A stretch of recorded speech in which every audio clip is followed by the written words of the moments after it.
Sa pangalan ng Ama, ng Anak, at ng Espiritu Santo.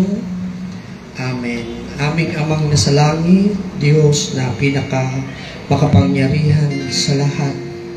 Yahweh El Shaddai, Ikaw ang Diyos na may-ari ng aming buhay, may-ari ng aming lakas, ng aming hininga, at lahat ng bagay na nasa amin galing sa iyo. Father God, we acknowledge in your presence in this afternoon. We welcome you in this place. Patuloy kang maghari sa bawat isa sa amin. Sa pangalan ni Jesus, patuloy kaming humingi ng kapatawaran sa lahat ng aming mga pagkukulang at pagkakasala. Patawarin niyo po kami at linisin sa lahat ng aming karumihan upang kami ay maging karapat-dapat.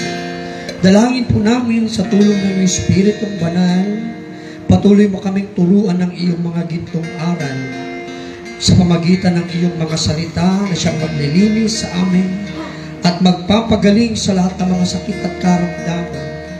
Lord, dalangin po namin pagkaloob mo sa amin ng divine wisdom, divine knowledge and understanding upang maunawaan po namin at maisabuhay ang iyong mabuting balita. Gawin mo din po na isang matabang lupa ang aming mga puso. Ang aming puso, punuin mo ng iyong mga salita na siyang magpapala sa aming buhay. And through the power of your mighty words, Father God, kiniklaim po namin ngayong hapong ito sa pamagitan ng iyong mga salita, lahat ng mga prayer requests, lahat ng mga kahilingan ng aking mga kapatid, ng bawat isa sa amin at lahat ng aabutin ng tinig na ito, through the power of your mighty words, all our prayer requests will be granted in the name of Jesus Christ of Nazareth, and your miracle will be happen, Lord, in our midst. Sa pangalan ni Jesus, mararanasan ng bawat isa ang iyong kapangyarihan, ang iyong kalakasan, at ang iyong himala. Kaya naman, Panginoon, ngayon pa lamang, inaangkin na po namin, we are victors, O God, kami tagumpay sa pangalan ni Jesus na taga Nazareth. Sa iyo ang lahat ng papuri, pasasalamat at pagsamba sa ngalan ng Ama, ng Anak, at ng Espiritu Santo. Itaas ang mga kamay. Amen. Isa pong mapagpalang hapon sa inyong lahat. Mapagpalang hapon po. Mabatiin natin yung ating mga katabi. Sabihin nyo, mapagpalang hapon sa iyo.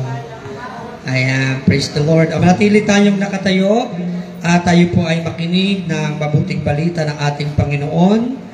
Ang ating pong ebanghelyo ngayong hapong ito ay ebanghelyo ng ating Panginoon ayon po kay San Mateo. Ang kabanata po ay 18, talatang 21 hanggang 35. Papuri sa iyo, aming Panginoon. Ang talinghaga tungkol sa lingkod na di marunong magpatawad. Lumapit noon si Pedro at nagtanong sa kanya, Panginoon, makailan ulit kong patatawarin ang aking kapatid na paulit-ulit na nagkasala sa akin? Makapito po ba? Sinagot siya ni Jesus, hindi ko sinasabing makipito, kundi 70 ulit pa nito, sapagkat ang paghahari ng Diyos ay katulad nito. Ipinasya ng isang hari ng pagbayarin ang kanyang mga lingkod na may utang sa kanya. Unang dinala sa kanya ang isang may utang na 10 milyong piso. Dahil sa siya'y walang ibayad, inutos ng hari na ipagbili siya ang kanyang asawa, mga anak, at lahat ng ari-arian upang makabayad. Nanitluhod ang taong iyon sa harapan ng hari at nagmakaawa. Bigyan pa ninyo ako ng panahon at babayaran ko sa inyong lahat. Naawa sa kanyang hari, kaya pinatawad ang kanyang mga utang at pinayaon siya. Ngunit pagkaalis niya roon ay nakatagpo niya ang isa sa kanyang mga kapwa-lingkod na may utang na 500 piso sa kanya. Sinunggaban niya ito at sinakal, sabay wika, "Magbayad ka sa utang mo."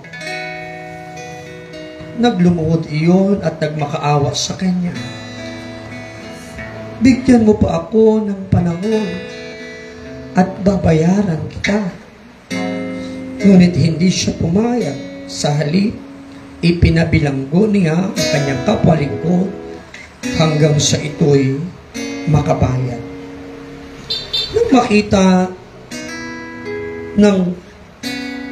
Nang makita ng kanyang mga kapwa-lingkod ang nangyari, sila'y labis na nagdamdam. Pumunta sila sa hari at isinumbong ang nangyari. Kaya't ipinatawag siya ng hari. "Ikaw, napakasama mo," sabi niya. "Pinatawad kita sa utang mo sapagkat nagmakaawa ka sa akin. Nahabag ako sa iyo. Hindi ba dapat ka ring mahabag sa kapwa mo?" At sa galit ng hari, siya'y ipinabilanggo hanggang sa mabayaran niya ang kanyang utang. "Gayon din ang gagawin sa inyo ng aking Amang nasa langit kung hindi ninyo patatawarin ang inyong mga kapatid." Mga magulang, mga brothers and sisters in Christ, ang mabuting balita ng ating kaligtasan. Ang Diyos ang magpala sa pagkabasa ng mabuting balita. Purihin natin si Yahweh El Shaddai. Yung malakas na palakpak sa Panginoon, purihin ang Diyos. Praise the Lord. Hallelujah. Kayo po'y magsiupo, no, mga kapatid ko kay Kristo.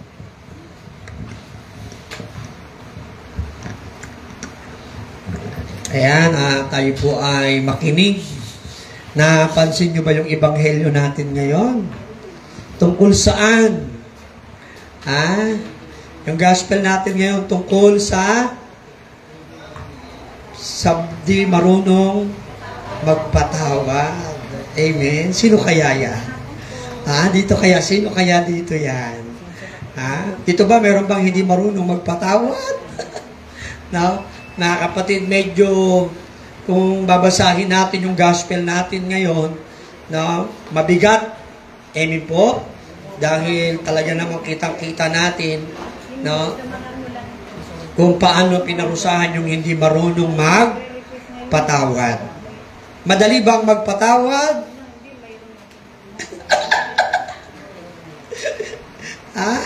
Madali bang magpatawad? Ano ba talaga ang pagpapatawad? Bakit kailangan nating magpatawad? Gaano ito kahalaga? Amen? Sa atin at bakit ito ang ebanghelyo natin ngayon? Amen? Alam niyo ba kung bakit? Nasa kamay, gustong pagpalain ngayon. Amen. Gusto niyo pagpalain kayo ngayon. Alam niyo kung bakit? Kasi malapit na ang Pasko. Harap sa katabi, sabi mo, kapatid. Harapin mo katabi mo, sabi mo, kapatid. Magpapasko na naman. Maghanda ka na ng regalo. Amen. Batiin mo, sabi mo, Merry Christmas.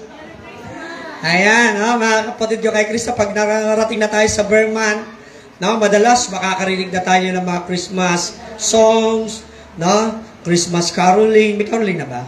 Yung mga jingle lang, di ba? Maririnig natin yan. At itong gospel natin ngayon ay paghahanda, mga kapatid, para sa pagdating ng Adbyento. Amen po? Ang Adbyento ay magsisimula after the feast of the Christ the King. Alam niyo ba yan? Malapit na ang kapestahan ng Kristong Hari. Pag nagkaroon na ng kapestahan ng Kristong Hari, sumunod na araw ay Adbyento na. Ibig sabihin, season of Christmas na. Amen? Kaya ito yung gospel natin ngayon, inihahanda tayo. Dahil alam naman natin na maraming biyaya ang Pasko, maraming himala ang Kapaskuhan. Amen? Gusto nyo ba ng biyaya? Gusto nyo ba ng himala? Gusto nyo pagpalain ng Panginoon? Taas sa kamay, palakpak ng malakas na malakas. Everybody shout, Amen! Praise the Lord! Amen? Yes, no, mga kapatid, lahat naman tayo, mga kapatid ko kay Kristo, ay kailangan ng biyaya at pagpapala ng Panginoon. Amen po? Actually, no, mga kapatid, we are living, no, if we are believes in Christ as our Lord Jesus, our Savior, our King, no, mga kapatid, kung tayo nananalig sa ating Panginoon, we are living under the grace of God, the umbrella of graces of the Lord. Amen. Nasa ilalim tayo ng biyaya at pagpapala ni Yahweh El Shaddai. Amen. Kaya nga mga kapatid, gusto ng Panginoon, tayo ay pagpalain talaga. Kaya nga ang ating gospel ngayon, the blessing of forgiveness, ang pagpapala sa pagpapatawad. Amen. Nakita nyo naman, mga kapatid, yung hindi nagpatawad, kitang-kita natin sa gospel. Di ba? No, pinarusahan. Magkano yung utang niya? Ang utang niya, 10 milyon eh.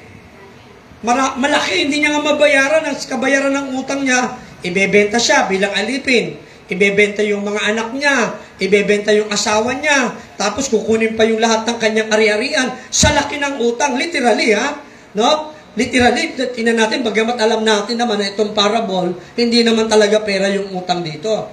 Amen? Pero ipinapakita kung gaano kalaki ng utang ng isang lingkod. Amen po? Sa kanyang hari. At kahit napakalaki ng utang, mga kapatid ko kay Kristo, according to the parable, nung siya'y nagmakaawa, nung siya'y humingi ng patawa, mga kapatid ko kay Kristo, extension para mabayaran ang kanyang mga utang. Ang sabi doon, nahabag sa kanya ang hari. Amen? Amen. Naawa. Ganyan kasi mga kapatid, ang sabi ng Exodus chapter 34, God is so merciful. Ang Diyos natin, mga kapatid ko kay Kristo, ay Diyos na mahabagin.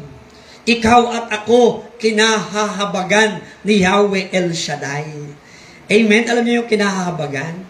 Kinaawakan. Amen? Sasaan mo sa Bisaya, kinaluluyan. Ambot sa imo.